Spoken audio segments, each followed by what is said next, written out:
ఉంటాం. ఢిల్లీయా అమరావతి అనేది మరి 2 రోజుల్లో తేలుతుందని నేను అనుకుంటున్నా. ఆల్రెడీ తేలిపోయిందని కొన్ని ఛానల్స్లో వచ్చింది.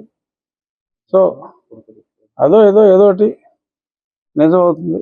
కేంద్రమా, నేను కోరుకున్న కేంద్రమా, ప్రజలు కోరుకుంటున్న రాష్ట్రమా? ఎందుకంటే మెజారిటీ పీపుల్ మీరు అసెంబ్లీకి రండి, మీరు స్పీకర్ స్థానంలో ఉండాలి, కొందరు అలా రకరకాలుగా ఏదో సోషల్ మీడియాలో వస్తుంది.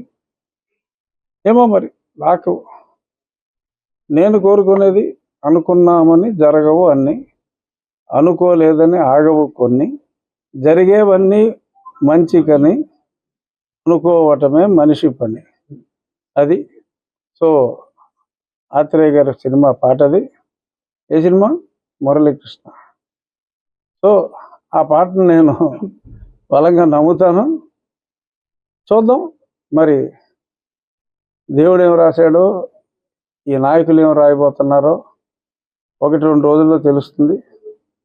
ఒకటి నిజం, మరి ఆ న్యూస్ని బట్టి చూసినా, ఏ రకంగా చూసినా పోటీలో అయితే ఉంటాను, ఉండాలి అన్నది డిసైడెడ్.